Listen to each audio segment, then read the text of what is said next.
This episode of Simple Civics Greenville County is brought to you by Dolly Parton's Imagination Library, providing free books to children 0 to 5 throughout Greenville County. To sign up, visit greenvillefirststeps.org/freebooks. That's greenvillefirststeps.org/freebooks. Why does government take so long? This is a refrain that we hear on the regular, and we've discussed it within past episodes, but it's worth covering on its own as a standalone topic because it is fundamental to government. I'm Katy Smith with Greater Good Greenville, and on this episode of Simple Civics Greenville County, our producer, Nathaniel DeSantis with Podcast Studio X, and I will talk about why government can seem to take forever to get things done. We'll get into the details with real-life examples, some of the pros and cons, and what you can do about it. Welcome back, everyone, to another episode of Simple Civics. Nathaniel here with Katy. As always, welcome to the podcast. And let's just get right into it. So this might sound a little bit blunt, but why is local and state government so slow? Like you hear people say, we'll have a new park here in 5 years. And you're like, what? 5 years? Right? It is a fair question, and you are not alone in wondering that. And the short version is government moves slowly because it is designed to move slowly, especially at the local and state level, where there is a big emphasis on public input, on process, and really avoiding costly mistakes. But that process can be frustrating to people. Admittedly, we hear residents, they email us on the podcast even, asking why things take so long and why the process of the first reading, the second reading, tabling, etc., sounds so, I'll go with archaic. Yeah, I mean, generally that slowness and all of those steps, like readings, are built into the system for the safety of the public and the taxpayer. You can think of it like brakes on a car. Like we want government to be careful, to be really deliberate, because it's handling big stuff like zoning, infrastructure, public safety, building a new highway, or changing rules about where a business can locate, or like even deciding what someone can be arrested for. These are things that are important and you cannot easily unwind.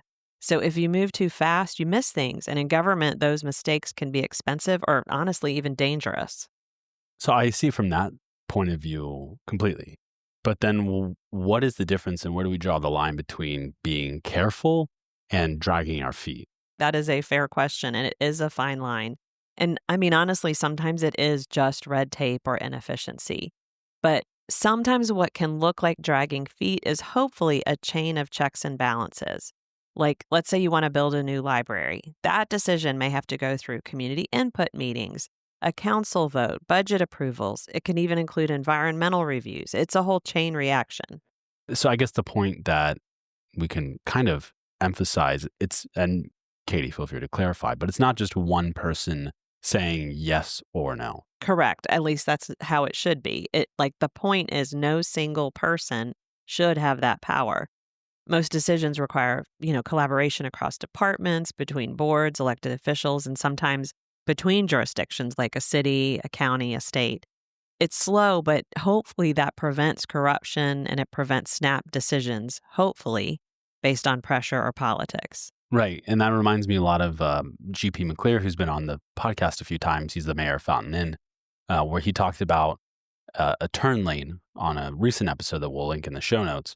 But walk me through maybe another real life example. Okay. And I did love when we posted on social media, and Mayor McClear did as well, seeing all of the comments from people of Fountain Inn saying, we waited so long. We're so thrilled that this happened. So another example that will probably be familiar to many are the changes to Augusta Street within the city of Greenville that have taken place since 2022. So if you all are familiar with Augusta Street, it's also 25. It, in the city of Greenville runs from Malden Road up into downtown. And in 2022, there was a traffic study that showed that street had the most vehicle crashes out of the 46 city corridors that they studied. And if you drove the street back in those days, you experienced this. It had 4 lanes with no turn lanes and a narrow but very well-traveled sidewalk on both sides that had lots of pedestrians. It had bicycle riders who I don't think are allowed to ride on the sidewalk, but were really afraid to ride on the road because it was so dangerous. People disregarded the low speed limit, and they were quickly passing cars who were slowing to make left or right turns. And it's a main thoroughfare for people coming from 85 to work downtown or at one of the hospitals. It also has 2 elementary schools, a middle school, and a high school on it, so lots of morning and afternoon traffic.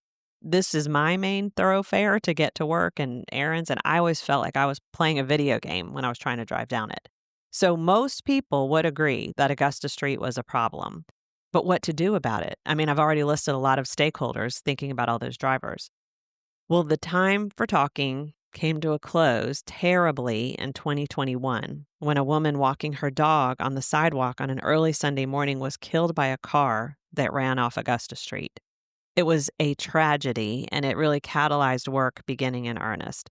But it wasn't simple because Augusta Street is in the city of Greenville, but it is a state road. So it required coordination between the city of Greenville and the South Carolina Department of Transportation. And there were multiple options, like engineering options available to make the road more safe, each of which had pros and cons and supporters and detractors for it. So how the process unfolded really was a demonstration of how just the right amount of slow can be effective. So in the end, the city worked with SCDOT, the Department of Transportation, to do a demonstration project of a road diet. They temporarily changed the striping to create just 2 lanes with a center turn lane and bike lanes, giving more distance to the sidewalk and, making people go the same speed with no quick passing or stopping. And the city got a lot of feedback. It was definitely adjustment that first week, I can say, as a driver. But the data were undeniable. It worked, and so it was implemented, and there was lots of time for people to experience it and talk about it. But I will say then later in 2024, the city proposed making further changes by adding, I think they were concrete medians to Augusta Street to prevent people from making left turns. They had public meetings and residents came out and said, absolutely not, or no thank you. And the city listened, and they didn't implement that. So it kind of showed how that process took a little bit of time, but the end result is one that people generally support or at least are resigned to using. Right. So it sounds like what you're saying, it's not as simple as just get a bucket, get some paint, and go fix the road. Exactly. I wish it were that easy. But even paint can have a political process behind it, which this literal paint on Augusta Street did. Right. And you mentioned public input earlier, and we've talked about public input and getting involved. So definitely go to council meetings or any local meeting that you can. But is that one of the factors as to why all of this is so slow? Yeah. And I don't say that negatively because public input is super important, but it does take time. You have to notify people, you have to hold meetings, you have to take their comments and revise the plans. And of course, people don't always agree. Some want change fast, others don't want it at all. Not every resident has the available time on a Tuesday. Like I'm thinking a single mother with 3 kids who has 2 jobs. It's not so easy. It's like, oh, well, let me just go to the county council meeting on this Tuesday at 5. Like they might have work, they might have a job to go to, they might have kids to take care of, after school activities. People do have lives outside of government. Yes. So, giving people the time to fit it in their schedule is important because imagine if you're really, like if you listening are really passionate about something going on, but they only have one hearing and it's on a Tuesday when you have another obligation that you cannot miss. Yeah, you'd be pretty upset if you couldn't put your input there. So these things take time. I'm sure you all have seen driving around town, you might see a sign on the road that says rezoning, call a number to get information. And that's a prime example of people are not paying any attention to city council or county council, but they see a sign near their house and they're like, wait, what's about to happen? And then they get engaged in the process. They go to the meeting. They let their neighbors know either, hey, yay, we're getting the store we wanted, or, oh, no, we don't want this to come. And then people have time to go to hopefully a couple meetings, or if they can't ever get to a meeting, they've got now 2 weeks to call their council member. They have time to get their input known. So it is really critical. If you Google the term civic engagement, it means so many things to different people. But for government, it usually means how are we intentionally reaching out to our residents and letting them know what's going on and inviting them to participate.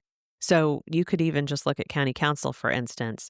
It requires 3 readings of an ordinance, meaning it has 3 times that it comes before council before it's finalized. And so that means the public has at least 6 weeks to get wind of what's happening and let council members know their opinions. And then those meetings are posted online so people can watch them after the fact and get engaged. So that's just one example of how that process has steps to let people speak. And I'm assuming that varies by different counties? It does. And I will be honest, I do not know enough about the different rules. Like I know that county council has 3 readings, city council for Greenville has just 2 readings. But they can choose to table something or put a workshop in between to slow down the process. I guess the question, maybe a few people or maybe some pessimistic people, sometimes like myself, are wondering, do maybe politicians use that slowness, like drag things out so that they don't have to make tough calls? I think sometimes, yeah. I mean, delay can be a political strategy. If a topic is really controversial, a council member might say, let's study this more, or we need more input as a way of voting on it, or to avoid, a way to avoid voting on it.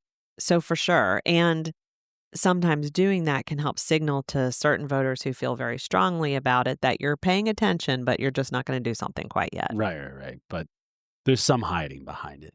It happens for sure. And I mean, truly, there can be a legit fear of backlash.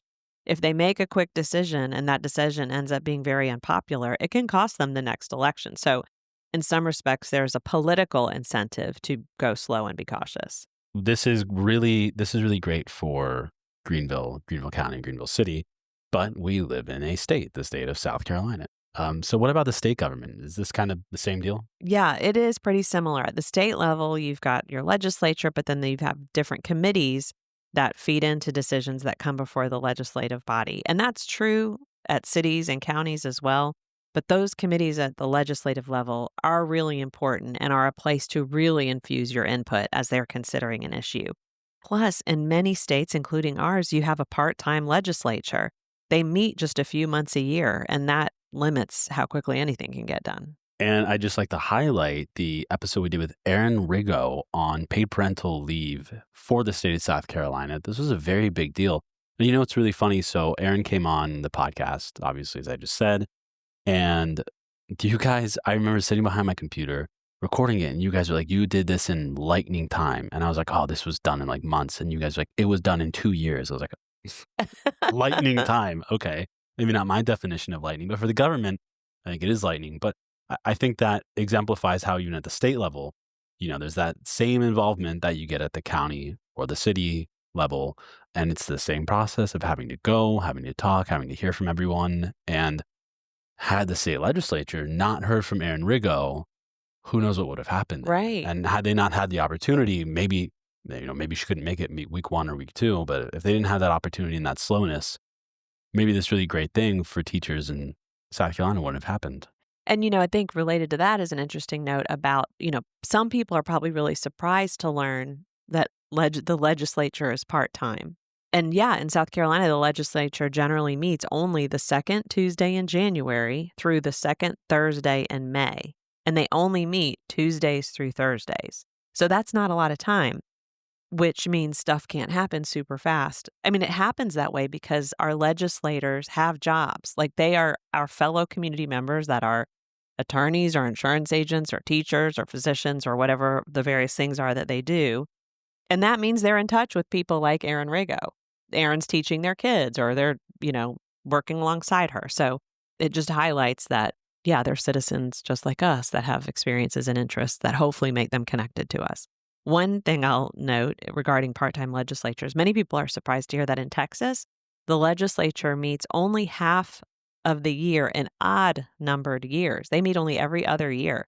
So they generally won't meet at all in 2026 unless something comes up that they decide to convene, which has happened in the past. And during this conversation, we've been highlighting the role of an active residency in this process, but we even talked about like you have lobbying, legal review, amendments. It's a really long list. So it's not only just the residential aspect, but it's all of it. It's the whole ecosystem.